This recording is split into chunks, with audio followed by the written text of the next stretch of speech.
This is Irving Steel on local issues, and today we are so lucky to have a special guest with us today. It is Greg Stroud. He is the founder and editor of Cate Examiner. He has a Ph.D., he's a historian, and a preservationist. So Greg, welcome. It's so good to see you. Thanks for having me, Irv. Yeah. It's nice to be back on community television.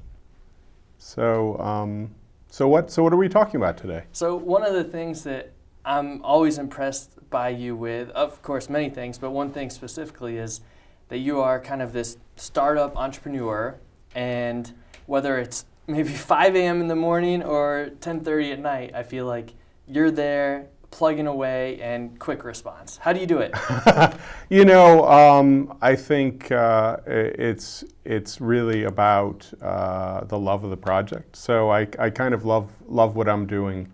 I was an academic, learned to work really hard and speak about very esoteric things to small audiences, and this is my chance to speak to a really large audience, and at a time that's, let's face it, the news, it's an exciting time to be in the news business. For sure. I mean, one of the things, I teach a communications class at the local college, and we talk about the media and kind of the trust in media, and it seems like right now the trust in media is maybe at an all-time low. So what do you think about that? I think that, I was just at a Mystic Seaport, and they were saying that that museums were about the only institution that people trusted anymore.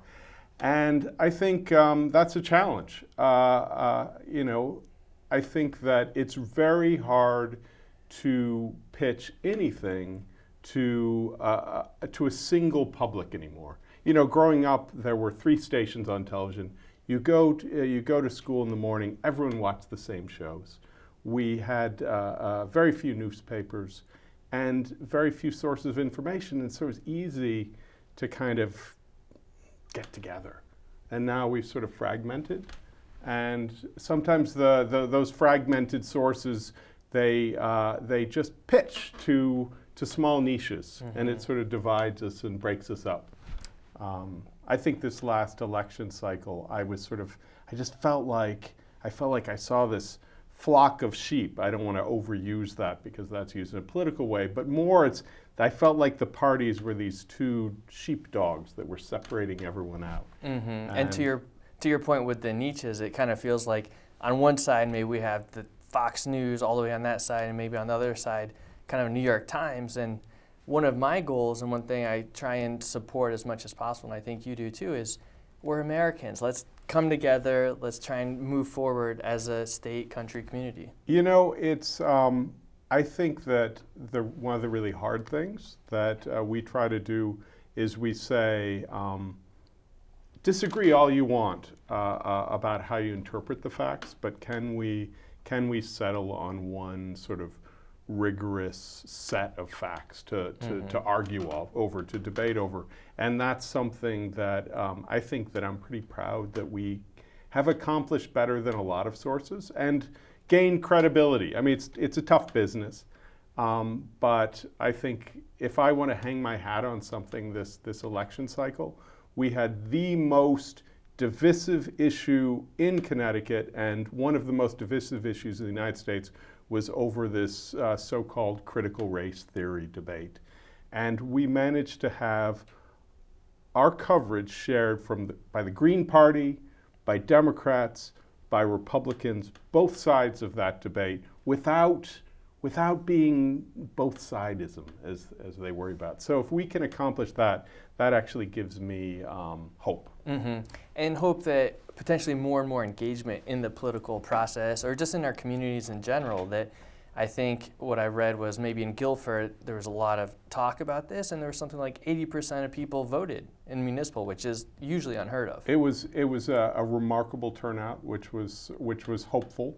I think sometimes maybe the parts of the news and the politics that really matter to me are kind of one step away from the current politics. And maybe my perspective coming from history is to step back maybe and look at the 50-year, the 100-year view And so I'm really, to me, it's about, I trust the process.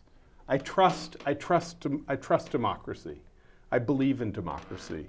I believe in the goodness of people.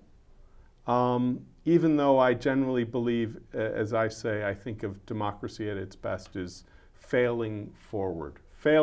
Let's just fail in the right direction. And we sort of a tumbling dominoes that move in the right direction. I'm not looking for perfection. I don't want perfection in government. I don't want to get my way. I look for compromise, the messiness. Yeah, and funny that you say kind of fail forward and move fast through these little iterations. And you and I both have a little bit of experience in startups and entrepreneurial ventures. So maybe we could take a step back, like you said, this 40,000 foot level, and go back to kind of the story behind Connecticut Examiner and how did you launch this? So I had become involved in state politics and state government through a preservation angle, and I worked as the director of special projects of the Connecticut Trust for Historic Preservation. I left that, and I was approached by an angel investor who, frankly, I think I had maybe said 6 words to Dave, and so the investor reached out to you. Reached out to me. Reached out to me and said, "Hey, Greg, would you like to go out for coffee? And I'm interested in starting a newspaper." Why do you think he talked to you? I think because I had been involved in high-speed rail and the issue of high-speed rail, and I never really asked, frankly, but he invited me out for coffee, and he said, "Let's start a newspaper," and I didn't take it very seriously. Who would take it seriously? Yeah, some random angel investor reached out to you, so you're really involved in the community, and so involved in community and visible. And we'd never had a conversation, barely been in the same room. And so, of course, you don't take it seriously. And then he invited me out again. He said, "Hey, Greg, let's go out for coffee and let's talk about starting a newspaper." And this was at Ashlawn Farms. And we had a conversation. I said, "Okay, I work with the press every day. So I'll talk to my friends in the press and we'll come up with a proposal." Came up with the proposal, and he said, "I'll fund it for 2 years and let's see if it works. It's your baby." And in fact, I own Connecticut Examiner. I run it. I hired the staff. And so, I mean, it's for a startup, it's a great situation. I mean, who does that? If you want to know what keeps me up at 5 in the morning in part, it's because that never happens. And when it happens, you grab it, and there's like a trust. And you run with it. And we've been running with it for about 3 years now. That's incredible. Already 3 years. And nearly. And amazing. So you're kind of coming up with this business plan. You maybe never did this before. Lots of ambiguity, lots of uncertainty maybe. Well, you know what? It's basically, the first idea was, I think Dave was like, "Let's hire some smart people." And I was like, no. Don't just hire smart people. Let's hire journalists. And so I hired, perhaps for me, Kate Hewitt, who I think you know, employee number 1, an older gal. We both went to Oberlin together, in fact. And I said, "Kate, how would you like to make a leap of faith? And how much would you like to be paid?" And then we sort of hired staff from then on. And we hit our 2-year goals in year 1, and we're just growing. And right now, let's see, on Tuesday I'm meeting someone, a potential hire for Fairfield County. So we're just keep growing. Keep making amazing progress. So you said the angel investor was Dave. That's Dave Kelsey. Dave Kelsey from Old Lyme. Yep. And he's also been involved in a bunch of politics as well. He is. So here's the fun thing. And this is, so Dave Kelsey is a Republican and moderately active. I'm a Democrat and moderately active. And so why does a Republican fund a Democrat? And how do we write a paper? How do we create a paper in this political climate? And that's a tough one. One is that I guess Dave had a lot of faith in me, and it's worked. So yeah, so this is kind of our model is basically we had one rule: don't go too far to the left, don't go too far to the right. Hire your own staff, editorial independence. Mm-hmm. And so if there's something that we do right or wrong, it's me. Mm-hmm. And my staff, and I think I've got great staff. Yeah, I mean, when it comes down to it, it's all about the people. And I really like how you kind of say this moderate view. My father has always told me, moderation in everything, even moderations. So I think that sometimes I think that it's really one of the key questions in journalism right now is, well, what do you give a platform to? Like, what views who do you include in the conversation? And I mean, there's some pretty crazy views out there, and on both sides of the spectrum. And so how do you draw those lines, and who do you talk to? And it's a daily challenge, and I think that part of our mission has been to try to bring in a broader range of voices. And it's because I think we believe that in the richness of the conversation, giving voices to the silenced is often a way that improves the sort of democratic process. Definitely. So that's the reason why last time I was here, I was talking to the Green Party. Yep. Because we bring the Green Party into the conversation, so it's not just Democrats and Republicans. Definitely, and I feel like that's such an important tenet of democracy, just as you said, is allowing people to be heard, whether it's here, whatever it is, and I think that's wonderful you're doing that. One question I have, though, is how does it kind of work with the angel investor, and they say they're going to give you, I don't know, $100,000 or $500,000. How does that work? So basically, at the beginning of every month, I get a little ding, and money is deposited into my account, and to pay for staff. And roughly we spend, I think we're at about 75 cents on the dollar goes to staff and staff compensation. And we don't pull a profit. There's no intent to pull a profit, but we would like to break even. And so that's one of the challenges moving ahead as we sort of grow any startup, any sort of investment. We'd like to make it sustainable. And I think that for us, ultimately, that will probably be a subscriber model.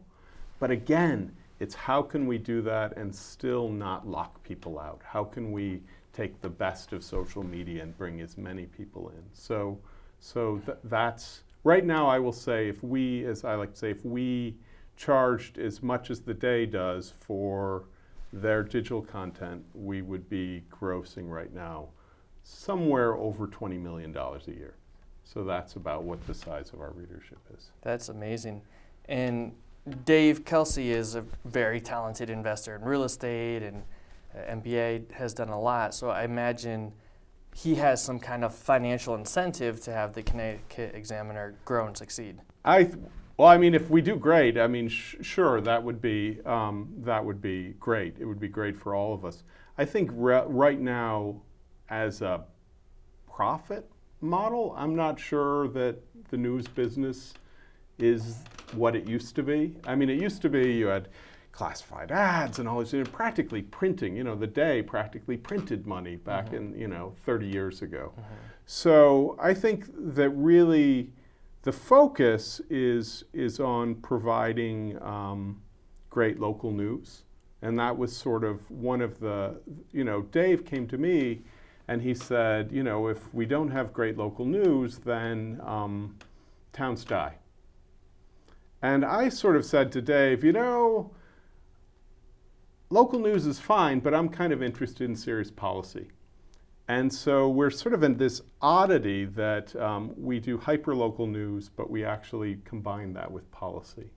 And so where sort of all the ideas that come down from Hartford or New York or Washington, how they play out on the local level. So does that hopefully yeah, I guess hopefully in 20 years I'll be thinking about that. But right now it's about growing it and sustaining it.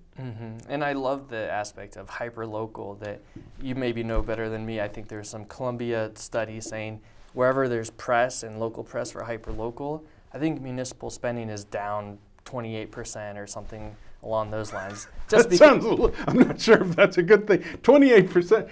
We do hope.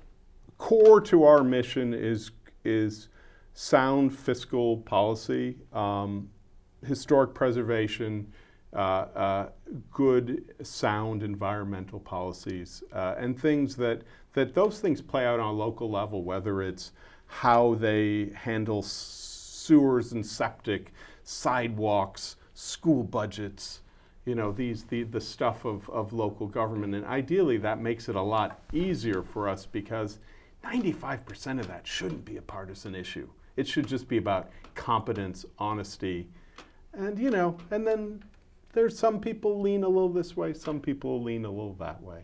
And frankly, I'm generally happy not to get my way as long as it's done well. Definitely, I completely understand that side. And you said about 75% of your costs are actually on people. Yeah. We do in our business class, we look at a lot of organizations. And that's actually low, believe it or not. Usually it's around 85 to 90% Oh, interesting. of the cost. And you just think people are the most important thing. And I'm really curious for you, Greg, that you went from using your Ph.D. in different fields, and now you're leading this startup. How is that? How do you work with people, lead them, motivate them? I have to say that my wife Robin always stops me and she says, quit calling them your students. We have generally a pretty young staff, and one of the great things about being in academics is just dealing every day with young people. And so to me, I've got these young reporters. It's their second jobs. They've had a little bit of seasoning. They come to us, and we give them an amazing opportunity to really write about whatever they want. And and I tell every person I hire. I tell them, don't look at what we are, look at what you bring. Look at what we could be. What do you bring to, what's your Swiss Army tool? Are you the little toothpick? Are you the knife? What do you bring to us? And because we're an institution fundamentally of people. And what would you say is kind of, if you could describe it, kind of your leadership style or your management style? Because you have a lot of these young reporters coming in. How do you do it? It's an immense. I care a lot about writing, and so it's an immense amount of editing. And typically, what you do is you like your reporters to get out and find their own stories, and you help them with sourcing. You give them some ideas, but they should be out hunting and gathering. And so every morning right now, we ask, so what's on your plate? What are you working on? And sometimes stories come in. We don't work off of press releases. Everyone has press releases. We find the story. You get those a lot. Yeah, 200 a day. And then each reporter has their own sort of niche. Cate is development and zoning. Amelia does health and education. Brendan is doing energy right now. I mean, these are the exciting stories, right? And we have Anna is up, and she's working on politics, and will be up in Hartford. So that's it's this mix. So we don't really focus town by town, but we focus kind of topically. And then how do you kind of balance that? How you describe it, kind of this flexibility of, hey, you can go after zoning and kind of that broad area, as opposed to just finding one specific niche. How do I don't quite get you in the sense that, hey, you have these reporters, and it seems like you provide a decent amount of freedom to go after whatever thing that they're kind of passionate about. So how do you kind of balance that larger general strategy with maybe a more targeted approach, saying, hey, we need, at larger papers, maybe you have a specific business reporter, you have a specific... They silo. Okay. We try not to silo. We try not to have competition between our reporters. We try to have them sort of collaborate and work together. I mean, there's so many stories right now. There's so much out there. and so plow through the midst, look around, talk to people. You should always be out having conversations. Make sure that we always try to think about who's sort of left out of stories and get those voices. From an academic side, I always like to bring in those sort of academic voices. So right now we had something, someone submitted a letter a couple of days ago. And normally we have a pretty low bar for letters. We like, if you're willing to put your name underneath it in your town, as long as it's not libelous, we'll print it. But we had one on, say, COVID.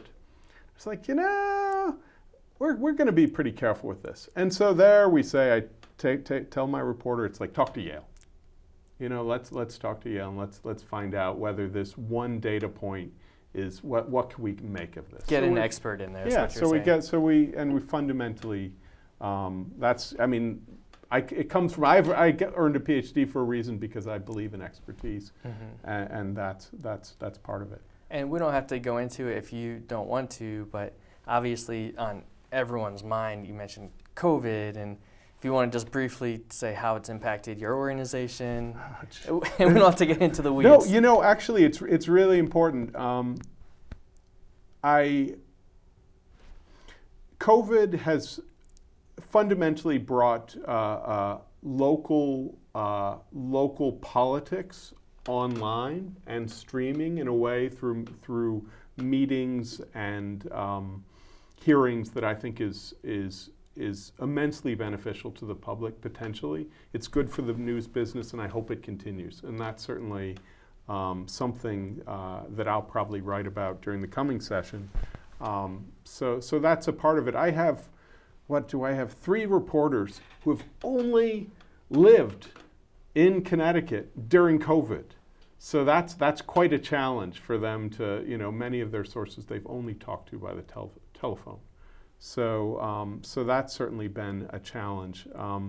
I think many news sources, many newspapers saw a huge upsurge in readership early on in COVID, and now it's subsiding for many people. So that's a model for us right now. We're in an upward trajectory. So we've had a really great fall. That's awesome. Yeah, everyone wants to know the news, and like you said, read something from experts from Stanford or Harvard or something like that. And but we have a teeny newsroom. So for 6 months, I spent a heck of a lot of time in our newsroom all by myself. Yeah. And we did a lot of Zoom. Yeah, I'm sure. And it seems like a lot of your specific focus, from my understanding, is a lot around politics. Have you considered other areas? Like, I think The Day has a reporter, Pete tomorrow, who does a lot of sports and things like that. Have you? Sports is, The Day probably has as many sports reporters as we have reporters. I think it's a lot of people, particularly for print media, they want to have a clipping of their child who's been in a baseball game. I think for us, we decided that whatever culture we did, we'd take it as seriously as anything else. But we sort of, we haven't done sports, a little bit of basketball actually. Okay. So a teeny bit of women's basketball, but otherwise no sports. But we do the arts, we do food. We sort of discontinued our crossword puzzle, but it's coming back. Mm-hmm. That's fun. I mean, it kind of balances the maybe seriousness of politics with some more fun, casual things like that. Try not to be. This was when we first started out. In some ways, the Connecticut Mirror, in its original form, was a model for us, and I worked a fair amount with the staff there at one time, and but we decided we didn't want to be dirt. We didn't want to be dirt dry, and we wanted to make sure that we weren't just creatures of Hartford. We wanted to be on that local level. Mm-hmm. So, and for us, I think what surprises people is that you can tell local stories, but it doesn't have to be minutia, and it doesn't have to just be local sports. It can be serious. And this comes out of my history background, and this is our sort of catchphrase, which is big questions in small places. And I love that. This is the idea, and it's actually from, the phrase comes from a social historian at the University of Illinois, but this idea that just because you do hyper-local, and just because when you deal with like people's lives, like that isn't minutia, that matters. It matters, it totally matters. And that's one of the goals of the show too, is provide that platform for people. And one other sector that we care a lot about, and I think you do as well, is our veterans, our local veterans. And maybe you could just briefly describe your thoughts on how we can give them a platform. Well, I think that it's, I think that the way that I've often dealt with local veterans is that I live in a town, Old Lyme, that many people think of as wealthy. But in fact, a good number of people, including a good number of veterans in our town, are anything but wealthy. And they're proud, and they don't want to ask for help, and they can use help. So sometimes it's just for us, it's keeping an eye out for those people. The local VFW post in Old Lyme had a fundraiser. It had Democrats, Republicans. It had Blumenthal there at a VFW post, all about helping people in need. So that's certainly, and there will be another fundraiser, I think, in December for that. So that's a VFW post, I think, that's really mission specific in terms of charity. So that's one thing we've done. So. I really appreciate that you're providing a platform and supporting them as much as possible, that they've served our country. That's the least I think we could do. And we just have a minute left here. And so one thing I'd like to hear about is that I've read your news outlet online quite a bit and see that you do a few different areas of communication, like you have a comic there to communicate in a different way. What are you thinking moving ahead in the time that we have remaining? Your vision for different ways to communicate these big questions in small places? Well, we started out with radio, and maybe getting back and doing a little bit more radio again. I've never been much for podcasts. I think for us, it's just finding more people to write in and interact. It's on the opinion side. I think that's still, we got the news, and I would suggest to anyone out there that if you have something to say, something serious to say, editor@ctexaminer.com. Write to me, share your ideas. I don't care if you're on the right or on the left or whatever you're thinking. Hopefully neither, whatever. And just write and contribute. And it's part of democracy. Great. Well, ConnecticutExaminer.com. We're so great to have you here, and hopefully more and more people can reach out to you and become subscribers. Thanks. So.